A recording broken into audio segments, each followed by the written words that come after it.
Nous voici dans une nouvelle vidéo où dans cette vidéo je vais vous montrer comment préparer déjà votre ordinateur pour recevoir les fichiers de WordPress. Comme je vous l'ai dit dans l'introduction, un site internet c'est un ensemble de fichiers et ces fichiers ont besoin d'un serveur web pour pouvoir interagir entre eux. Nous avons installé notre serveur WAMP serveur sur notre ordinateur et jusque là tout fonctionne normalement. On arrive à lancer WAMP serveur, on arrive à faire quelques configurations au niveau de WAMP serveur. Cette fois-ci, nous allons voir le dossier dans lequel nous allons mettre notre fichier et nous allons préparer notre serveur pour recevoir les fichiers de WordPress. Pour préparer notre serveur, nous avons deux actions principales à faire. La première action, c'est de préparer le dossier dans lequel les fichiers de WordPress iront. Et la deuxième action, c'est de créer une base de données dans laquelle les tables, la base de données de WordPress ira. Donc, sans plus tarder, nous avons installé WAMP serveur sur notre ordinateur. Et comme je vous l'ai dit au départ, et si vous n'avez pas fait de configuration spécifique, WAMP serveur est installé sur votre partition C. Nous allons nous rendre sur notre partition C. J'ouvre l'explorateur de fichiers. Je viens au niveau de C et je vais au niveau de C. Là, je suis au niveau de ma partition C et vous devez avoir, si vous avez installé la version 64 de WAMP, vous devez avoir le dossier WAMP 64 et si vous avez installé la version 32, vous devez avoir le dossier WAMP. Nous allons ouvrir ce dossier et voir à l'intérieur. À l'intérieur, nous avons plusieurs dossiers, plusieurs fichiers. Le seul dossier qui nous importe, nous, personnellement, c'est le dossier 3W. Qu'est-ce que le dossier 3W permet de faire? Le dossier 3W, que ce soit le serveur local comme WAMP serveur, que ce soit un serveur en ligne, c'est le dossier qui reçoit les fichiers de votre site internet.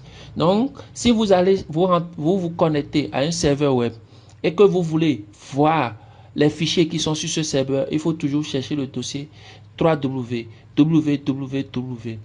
Il peut arriver sur certains serveurs que vous n'avez pas le dossier 3W, mais dans ce cas, vous avez le dossier htdoc.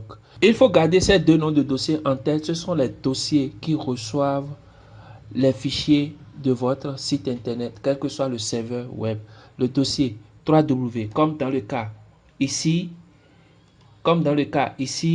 et le dossier htdoc sur certains serveurs web. Une fois dans ce dossier, nous allons créer notre dossier qui va recevoir les fichiers de notre site.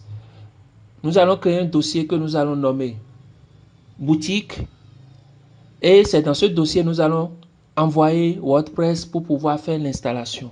Comme moi, nous allons créer un dossier que nous allons nommer boutique, comme c'est le cas ici déjà, le dossier que je viens de créer.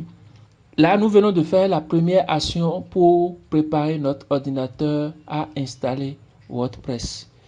La deuxième action, c'est de créer la base de données. Pour créer la base de données, nous allons sur notre serveur web. Quand je dis, dans la suite de la formation, quand je vais dire, allez sur la page d'accueil du serveur ou bien aller sur le serveur web, il faut savoir que vous devez ouvrir votre navigateur et taper dans votre navigateur localhost et valider. Vous tapez localhost si vous n'avez pas changé de port, mais vous précisez le port si vous avez changé de port. Comme je vous l'ai montré dans la vidéo précédente, vous tapez localhost si c'est le port 80 qui est utilisé par défaut, ou bien vous tapez localhost le port qui est utilisé si vous avez changé entre temps de port pour résoudre le problème de conflit de port avec Apache. Vous allez vous rendre compte que le dossier qu'on vient de créer est apparu au niveau de boutique. C'est une bonne information. Là, nous allons garder notre dossier que nous allons utiliser tout à l'heure.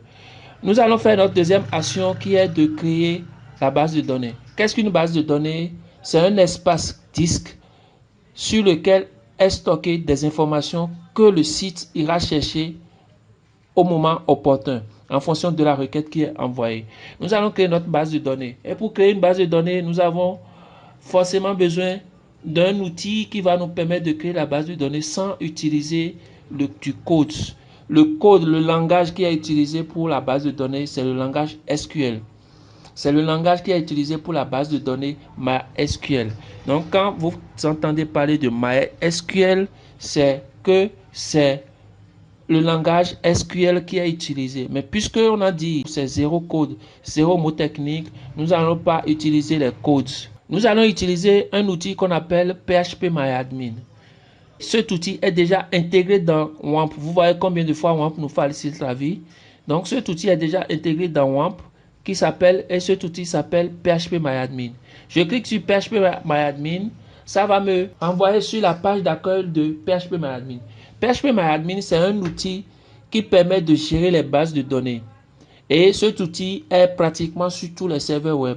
Le fait de l'utiliser ici et de l'utiliser correctement va vous permettre sur un serveur distant. Quand on vient ici, qu'est-ce qui se passe? PHPMyAdmin nous demande un identifiant et un mot de passe. C'est normal parce qu'une base de données, c'est des informations confidentielles.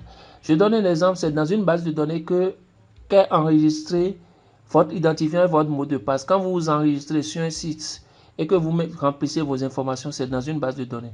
Quand vous créez votre profil Facebook, par exemple, c'est dans une base de données.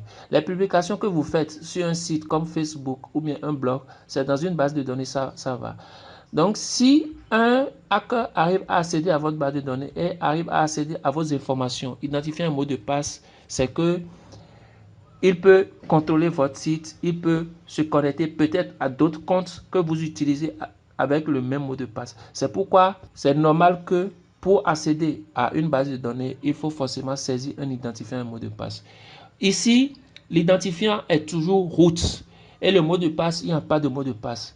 Je précise bien ici, si vous n'avez pas fait de configuration spécifique lors de l'installation ou bien si après l'installation de WAMP Server, vous n'avez pas fait de configuration spécifique. Si vous avez fait de configuration spécifique, vous mettez l'identifiant et vous mettez le mot de passe que vous avez configuré. Sinon, par défaut, l'identifiant est root et le mot de passe, il n'y a pas de mot de passe. Donc, nous allons juste cliquer sur exécuter pour se connecter à notre outil de gestion de base de données. Ne vous fiez pas à ce message. Chez moi, Chrome fait toujours des caprices pour se connecter. Voilà. Nous sommes connectés à notre base de données et à notre logiciel de gestion de base de données qui s'appelle PHPMyAdmin. Nous allons créer notre première base de données. Pour créer la base de données, vous avez deux chemins. Le chemin le plus rapide, c'est cliquer sur une nouvelle base de données et automatiquement, ça va vous demander le nom de la base de données. Ici. Le second chemin, je reviens au niveau de l'accueil. Le second chemin, c'est base de données. Les deux chemins mènent au même point. C'est à vous de faire le choix que vous voulez. Nous allons mettre ici le nom de notre base de données qu'on va nommer toujours boutique. Ici, c'est l'encodage. Je ne vais pas trop m'appesantir sur ça, mais ce que moi je vous recommande de faire, si vous décidez de changer ici, c'est de choisir UTF-8 Général CI. Donc vous descendez, vous choisissez UTF-8 Général CI ici et vous cliquez sur créer la base de données. Automatiquement, vous allez voir ici dans la liste des bases de données, votre base de données est créée et l'information ici change. Vous voyez serveur, vous voyez base de données boutique. Ça veut dire qu'on est dans la base de données boutique, dans notre base de données qu'on vient de créer. Et la base de données va nous demander d'ajouter des tables. Parce que dans une base de données, il y a des tables. C'est dans les tables qu'on range les informations. Pour le moment, on a fait nos deux actions. On a créé le dossier qui va recevoir les fichiers de WordPress et on a créé la base de données qui va recevoir la base de données de WordPress. Dans la vidéo suivante, nous allons voir comment télécharger WordPress, comment le décompresser, comment l'envoyer sur le serveur et après ça, nous allons lancer l'installation de WordPress. Si vous avez des questions, n'hésitez pas à poser des questions et moi je suis disponible à vous répondre. Moi, mon souci principal, c'est que vous puissiez atteindre les objectifs et vous puissiez faire les choses comme il le faut. À la vidéo prochaine.